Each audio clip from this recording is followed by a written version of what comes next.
Hello friends, ഇന്നത്തെ ലഞ്ചിൻ്റെ സ്പെഷ്യലായിട്ട് വളരെ ഹെൽത്തി ആയിട്ടുള്ള ടേസ്റ്റി ആയിട്ടുള്ള കീരയാണ് ഞാൻ റെഡിയാക്കുന്നത്. കീരത്തോരൻ. അതിനുവേണ്ടി അത് കഴുകി വൃത്തിയാക്കി നൈസായിട്ട് അരിഞ്ഞെടുത്ത് വെച്ചിട്ടുണ്ട്. ഇനി പാൻ വെച്ച് ചൂടാകുമ്പോൾ നമുക്ക് അതിലേക്ക് 2 ടേബിൾ സ്പൂൺ ഓയിൽ ഒഴിച്ചു കൊടുക്കാം. ഒരു 1/2 ടീസ്പൂൺ കടുകും കുറച്ച് കടലപ്പരിപ്പും ഇട്ട് കൊടുത്ത് അതിലേക്ക് ചോപ്പ് ചെയ്ത് വെച്ചിരിക്കുന്ന ചെറിയുള്ളി, ചുമന്നുള്ളി, ഒരു 12 ചുമന്നുള്ളി എടുത്തിട്ടുണ്ട്. അത് ഇട്ട് മൂത്തതിന് ശേഷം അതിലേക്ക് അതിൻ്റെ കൂടെ തന്നെ നമുക്കൊരു 3 പച്ചമുളകും കൂടെ ചേർത്ത് കൊടുക്കാം. ഒരു 1/4 ടീസ്പൂൺ മഞ്ഞൾപ്പൊടി ഇതിൻ്റെ കൂടെ ചേർത്ത് നല്ലോണം ഒന്ന് മൂത്ത് വരുമ്പോൾ നമ്മുടെ അരിഞ്ഞു വെച്ചിരിക്കുന്ന കീര ചേർത്ത് കൊടുക്കാം.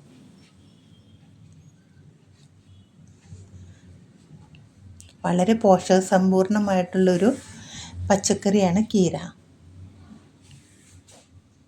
ഇതിലേക്ക് നമുക്കൊരു 1/2 ടീസ്പൂൺ ഉപ്പും കൂടെ ചേർത്ത് ഇളക്കി അടച്ച് വെച്ച് ഇടയ്ക്കൊന്ന് ഇളക്കി കൊടുത്ത് റെഡിയാക്കി എടുക്കുക. ഇതിൻ്റെ കൂടെ ഒരു 2 പിടി തേങ്ങയും കൂടെ ചേർക്കുന്നുണ്ട്. അത് അതിലേക്ക് ഇട്ട് കൊടുത്ത് ഒന്ന് തട്ടിപ്പൊത്തി വെച്ച് നമുക്ക് അടച്ച് വെച്ച് റെഡിയാക്കാം. അങ്ങനെ നമ്മുടെ വളരെ ഹെൽത്തി ആയിട്ടുള്ള കീരത്തോരൻ റെഡി ആയിട്ടുണ്ട്. ഇനി നമുക്ക് ലഞ്ചിനുള്ള ടൈമായി. ലഞ്ച് കഴിച്ചാലോ? ഞാനൊരു 2 തവി മട്ട റൈസും കുറച്ച് കുക്കുംബർ, തക്കാളി ഇതെല്ലാം അരിഞ്ഞതും, ഒരു തവി കട്ടത്തൈര്,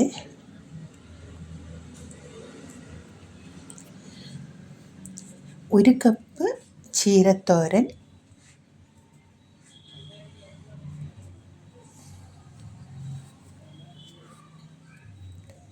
ഫിഷ് കറി ഉണ്ടായിരുന്നു, കുറച്ച് ഫിഷ് കറി,